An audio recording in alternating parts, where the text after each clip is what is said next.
What up, nation? Welcome to another edition of the Wise Tech MLB DFS Wise Stream. CK013 here. You can find me on Twitter at CK_013, and I'm joined once again by the GOAT, the true OG that y'all know is Paulie D. And you can find him on Twitter at Paulie with 8 D's. Paulie, what's happening? What up, baby? Ain't shit, man. It was an ugly NBA slate earlier. This isn't the prettiest NBA slate, but MLB slate, but it's only 8 games. So we were saying before the show, definitely manageable. Breath of fresh air to have a slate you can actually cover. Yeah, I agree. It's ugly in terms of like the pitchers we got and the decisions you got to make. I did consider moving my action over to FanDuel for the day, so I only have to pick one pitcher. Probably the smart thing to do, but I'm sticking with my old ways and playing DK. It's gonna take it, but it's only so choose best of the worst and utilize that. Absolutely. Those of you who are just joining us, welcome. Make sure you hit the like button, hit the notifications bell so you're notified whenever we do go live and you don't miss any of the DFS content we cover right here on YouTube and on Twitch. The likes go a long way, really help us out, allow us to continue to do that dirty on that YouTube and that Twitch for free. So show us a little bit of love, hit the like button, and subscribe to the channel. Don't miss out. With that said, Paulie, we'll get into the pitching. I would assume that Greinke is going to be the popular SP1 on DraftKings, the popular cash game pitcher on FanDuel, but that's cash games. Talk to me about what you plan on doing with the pitching, at least up top, dirty style. All right. It's ugly. So on FanDuel, I think it's really easy enough to go get him. I would, Greinke, that is. And on DraftKings, it's not as easy, but it's doable. And he seems, even though I don't think he has this like massive ceiling today, I think he's like relatively safe for 18 to 22 points, and that might exceed the next closest by 5 or 6 points. So I think it's worth the effort to try to get him. But a lot of the offenses I liked, I really couldn't. So, I'm not going to say like, you need him. I found myself, putting him in the lineup and then putting in the bats and then realizing I didn't have enough money and then downgrading from him quite a bit. So I'd like to use him, but I wouldn't sacrifice my lineup for him because I think you could find a bat that gets you 15 or 20 more points than somebody else as opposed to the 5 or 6 you'll probably have over somebody else. So that's the spiel on Greinke. I will be using a little bit of Blake Snell. As he's supposed to throw 75 pitches. That's more than he's thrown, but I think Blake Snell is like a top 5 pitcher in baseball when he's on. He was, didn't really have great stuff, but he was unhittable his last start. And Boston's been terrible. They've been bad against lefties, historically the last few seasons. So I think I'm going to use him. I think he'll be very low owned with everyone going to Greinke or Maeda. And, I just hope those two guys don't do well. That's it over 8K for me. I really don't have any interest in Maeda or Gonsolin or Zach Davies for sure. I don't have any interest in. Yeah, I agree with you on the Greinke piece. In cash games, it's a no-brainer. In tournaments, I'm going to play him. Maybe not as heavy as I normally would on a slate this ugly. I just think his ownership is going to be extremely high. So I'm going to play him, but I'm going to try to go elsewhere. I am a little more on to Maeda, a little worried about the small park. Definitely worried about all the lefties he's going to see against Milwaukee. Milwaukee's still striking out a ton, even in between their good outings. So I'll be a little more on Maeda, just hoping that the Brewers continue to suck. But at this point in the season, the biggest dilemma is finding those teams who are like at the halfway points, pitchers and hitters who haven't performed to where they will end up. And the Brewers are one of those teams you kind of expect them to wake up at some point. So I do think that having some, especially if you are heavy on Maeda, having some Brewer hedge stacks does make some sense. I'll have I'll have a little bit of Blake Snell, just a little bit. He's going to be limited to around 75 pitches, but the Red Sox have been that bad, and there is a world where Greinke goes for 18, Maeda goes for 15, 16, and then Snell on 75 pitches sneaks up there and goes for a 25 or 26. There's definitely a world where if he is hyper efficient against a division rival, it could happen. It's not the ideal park for it. But again, the Red Sox have been kind of shitty, so just trying to take advantage a little bit. So again, not a lot. I think my 8 is the one I'll have the most of this group. With that said, Paulie, talk to me about the mid tier. Yeah, so I really wasn't looking to utilize Jordan Lyles or Taijuan Walker, but they do have Bill Miller umpiring. That matters. It's a good pitcher's park, and Texas offense is bad. That lineup I don't know what they need. Seattle's offense has been impressive this year, so I don't really want to pick on them with Jordan Lyles a ton. But there's strikeouts in both lineups, and we got the additional umpire, the good park. All those factors kind of led me to want to consider either one of those two guys. And I think Anibal Sanchez, although none of the numbers are going to say to do it, is in play today against the Mets, who seem to kind of cooled off a little bit. I know they give not Panda, but Polar Bear the day off yesterday. He's back in the lineup, but batting 5th or 6th. Little demotion there. Sanchez, when his stuff's moving well, he, can eat up innings, get a couple strikeouts, and again, it's like, if he can get me to 15, I think I'll be happy. So those are the 3 in the mid tier that I've got my eye on. Yeah, I don't have a ton to add there. I think Lyles is probably the one that I end up with the most, which is terrifying. I mean, I've never been a Lyles guy. But like you said, we know Lyles has some strikeout upside. Last year had like a 24% K rate. You can make the same case for Walker. I didn't put him in the article. He's not a player that I really wanted to go to. But to Paulie's credit, to Paulie's point, the Rangers' lineup does look pretty fucking ugly. And this park has been super pitcher friendly with the roof closed. You got Bill Miller, so I think both those pitchers are definitely in play. I just have a lot more Lyles in this particular scenario. I'll have a little bit. Well, I guess the rest of the guys we could save for Value Town. Are there any Value Town guys? So I think you can think about Zach Godley if you really need to, but I'm not really into it. I actually think Tampa Bay bats would hit him, but if you need somebody that cheap, he has not been the fucking god awful pitcher that he's has been previously, and he has stuff that can attract the swings and misses sometimes as well, and if he gets you 12, you're all right. So if you need something down there, he'd be the guy that I would look at, unfortunately. Yeah, Eflin, I think, will be really popular, assuming the weather holds up. That game has the riskiest weather outlook. But assuming the weather does hold up, I think Eflin will be a somewhat popular choice.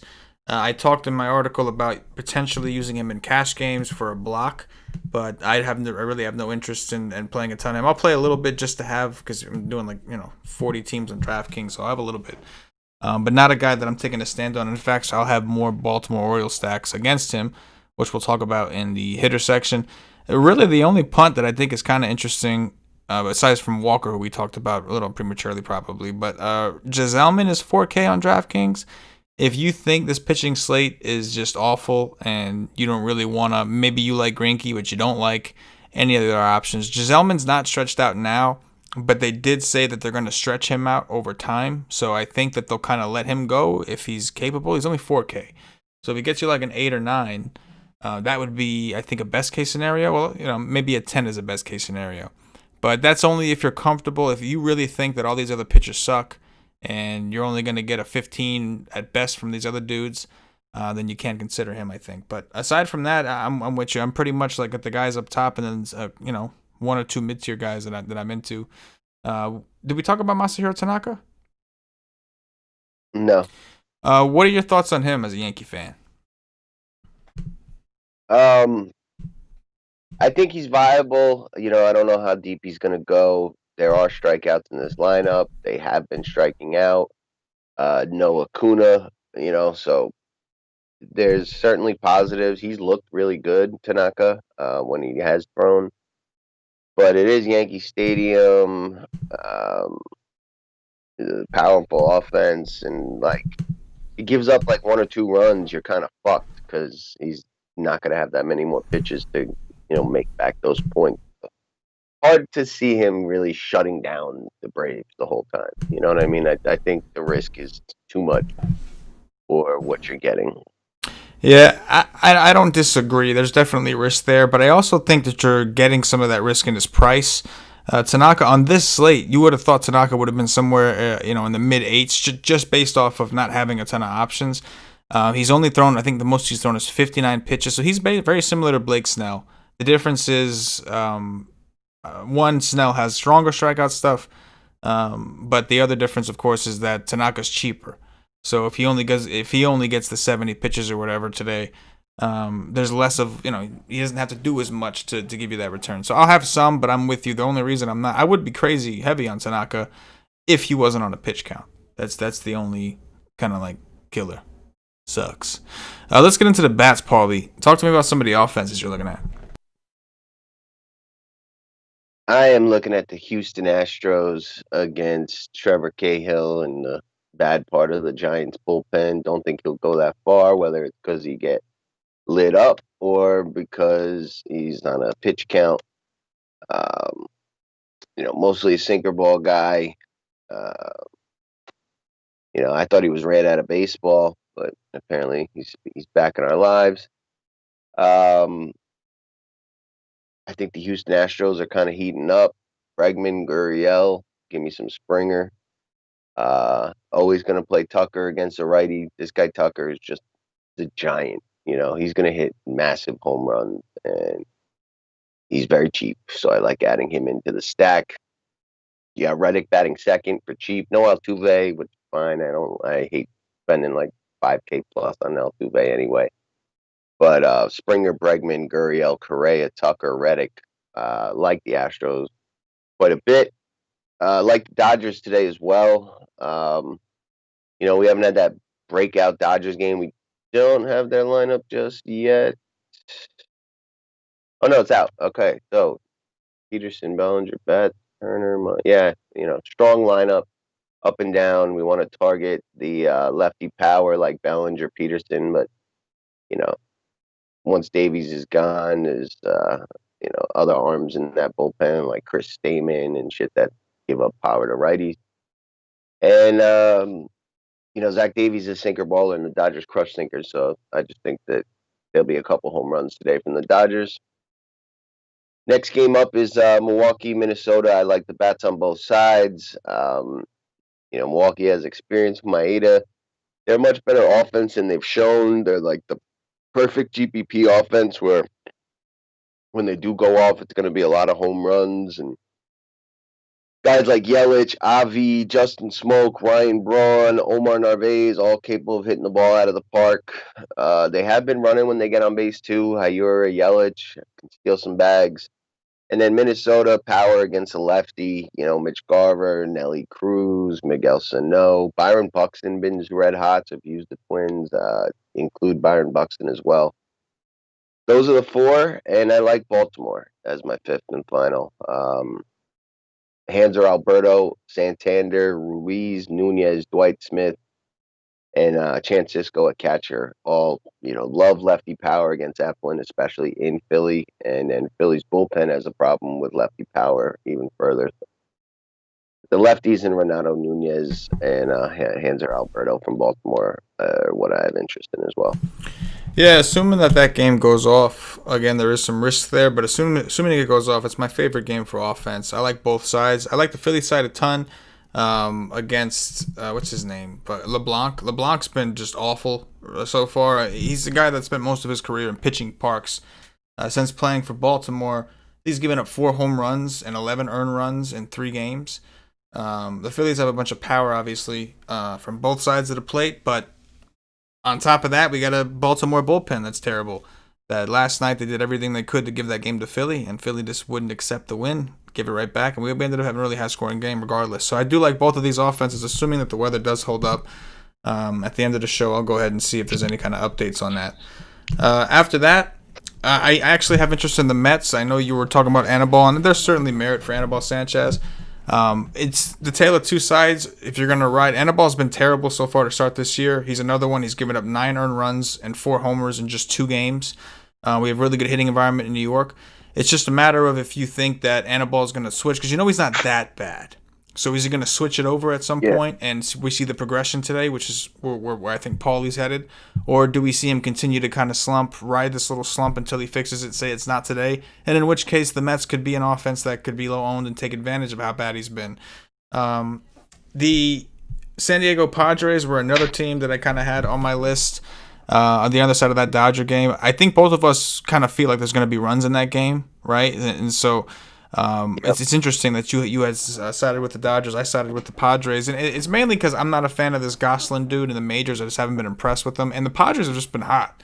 They've just been putting up runs, so that's really it. But I do agree with you that I expect runs in that game from both sides, which is kind of interesting for some late night. Machado's like red hot. Yeah, Machado's.